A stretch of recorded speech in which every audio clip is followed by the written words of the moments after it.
Well, hey, gang, happy Veterans Day. This is Daryl Rundus, and I just wanted to touch base with you today and do something special for our veterans because, they deserve it. They sacrifice so much, and I'm just so sick and tired of our government and the way that they treat our veterans. Man, if there's anybody that deserves to be treated first class, it's our veterans. They give up their time, they give up their talent, they give up their family, they give life and limb. I mean, even Jesus said, no greater love than this, than that a man lay down his life for his friends. So today, make today a day of action. No more talk about what we're going to do to help our veterans. Let's do something. And one way you can do it is to share this video. If you agree with what I'm about to say, then share it. Make it go viral. And I'll never ask people to do that, but this is far too important not to. You see, I think we ought to make some changes. We ought to call our congressmen and demand that they make a law that says they have to follow the same laws they make our veterans follow. And what I mean by that is, first and foremost, from now on, they have to get their health care from the VA. If they want to get an MRI, if they need blood work, if they need x-rays, they've got to go through the same process, and they may be put in the back of the line behind all the other veterans who served on the front lines. How fast would our VA be fixed?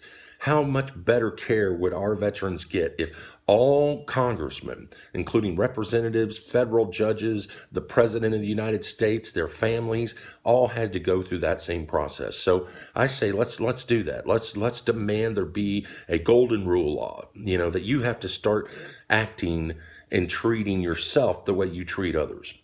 And if you demand us to do it, then you better do it too. Secondly, I think all politicians who want to engage in some foreign war, if it's a just war, if it's a good war, it's really defending our Constitution, our country, our freedoms, our liberties, then they ought to be willing to send their sons and daughters over there to fight on the front lines and go first. So no more sending our sons and daughters to be the sacrificial lambs in the rich man's war that makes all kinds of people money in the industrial complex or the military industrial complex. I say they send their sons, their daughters first to fight on the front lines. And number three, man, we need to treat our veterans first class. So no more first class flights for politicians. They need to sit and coach with the constituents. They need to hear all the ramifications, the problems and the tribulations and the turbulent times they create with all the rules, regulations, restrictions, and laws.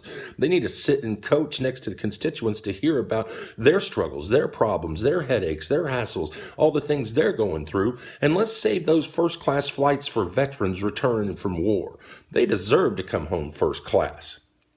So I'd say, if you agree with this, let's call our Constitution, our congressmen today. Let's not just sit around and say Happy Veterans Day and, hey, good job, veterans. I love you. You're great. I appreciate the sacrifice. Let's actually sacrifice something for them. Sacrifice some of your time, some of your energy. Make a phone call. Call your congressman. Put it in writing and demand those three things. 1, 2, 3 things. Just 3 things. 1, they have to go to the VA or sign up for Obamacare. They have to get the same health care that the VA provides our veterans. 2, that they have to send their sons and daughters to the front lines first.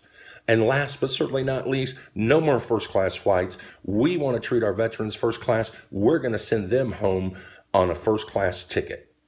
If you agree, just say so and share this with your friends and family. And better yet, do something. Make that phone call, send them a letter, and do it today.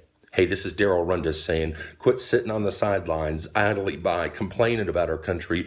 Get up, wise up, speak up, never shut up, and do something. Do something today. In Jesus' name.